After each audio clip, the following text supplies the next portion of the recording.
അനേകം സ്വപ്നങ്ങളുമായി വിദേശത്തേക്ക് പോകുന്നവരായിരിക്കും നമ്മുടെ പ്രിയപ്പെട്ടവരിൽ പലരും. അവരവിടെ സുരക്ഷിതരാണോ, സന്തുഷ്ടരാണോ? അതൊക്കെ ഒരു ചോദ്യമാണ്. വിദേശത്ത് തൊഴിൽ തട്ടിപ്പിനിരയായതിനെ തുടർന്ന് നേരിടേണ്ടി വന്ന നരക ജീവിതം തുറന്നു പറയുകയാണ് ഇടുക്കി ബാലൻപിള്ള സിറ്റി സ്വദേശിനി ജാസ്മിൻ. വീട്ടുജോലിക്ക് പോയ ജാസ്മിനെ പട്ടിണിക്കിട്ടത് 24 മണിക്കൂറും പണിയെടുപ്പിച്ചുവെന്നാണ് പറയുന്നത്.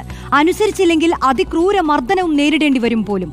കണ്ണൂർ സ്വദേശിയായ മൺസൂണാണ് ജാസ്മിനെ ഈ നരക ജീവിതത്തിലേക്ക് തള്ളിവിട്ട ഏജന്റ്.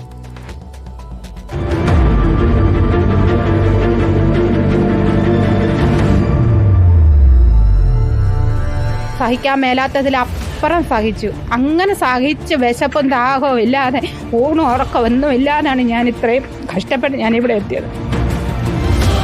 നെടുങ്കണ്ടം ബാലൻപിള്ള സിറ്റി സ്വദേശി ജാസ്മിൻ കണ്ണൂർ സ്വദേശിയായ ഏജന്റ് വഴി 4 മാസം മുൻപാണ് കുവൈറ്റിലെത്തിയത്. ഭക്ഷണവും കുടിവെള്ളവുമില്ലാതെ ദിവസങ്ങളോളം ജോലി ചെയ്യേണ്ടി വന്നു. എന്നാൽ ജോലിയിൽ നിന്ന് മാറണമെന്ന് പലതവണ അപേക്ഷിച്ചിട്ടും ജാസ്മിനെ ഏജൻസിക്കാർ കൈയൊഴിഞ്ഞു. ഒടുവിൽ എംബസിയിൽ അഭയം തേടി. അവിടെ ചെന്ന് കഴിഞ്ഞപ്പോഴത്തേനും എനിക്ക് ഭക്ഷണമില്ല, ഉറക്കമില്ല. 24 മണിക്കൂറും ജോലി ചെയ്യുവാണെങ്കിൽ അവർക്ക് ഏറ്റവും സന്തോഷമാണ്. നമുക്കതിന് പറ്റത്തില്ലല്ലോ. 24 മണിക്കൂറും ജോലി ചെയ്യാൻ നമുക്ക് പറ്റത്തില്ല. ആഹാരം ഉണ്ടെങ്കിൽ നമുക്ക് ചെയ്യാം, പക്ഷെങ്കിൽ ഇത് അതുമില്ല. സുഹൃത്തായ ലിഷയോട് ജാസ്മിൻ ഫോണിലൂടെ ദുരിതമറിയിച്ചു. ഇതോടെ ജാസ്മിനെ തിരികെ എത്തിക്കാൻ ലിഷ ശ്രമം നടത്തി. നെഞ്ചു പൊട്ടുന്ന വേദനയോടെയാണ് ലിഷ കാര്യങ്ങൾ ഓർത്തെടുക്കുന്നത്.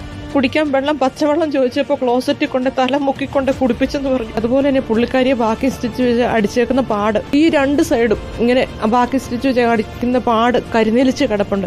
തട്ടിപ്പിനിരയായി കുവൈറ്റിൽ കുടുങ്ങിക്കിടക്കുന്ന കൊല്ലം സ്വദേശി സുമയെക്കൊണ്ട് 8 ദിവസം കക്കൂസിലെ വെള്ളം കുടിപ്പിച്ചെന്നും ജാസ്മിൻ പറയുന്നു.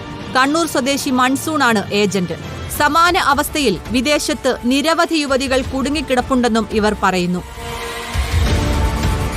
റിപ്പോർട്ടർ ഇടുക്കി.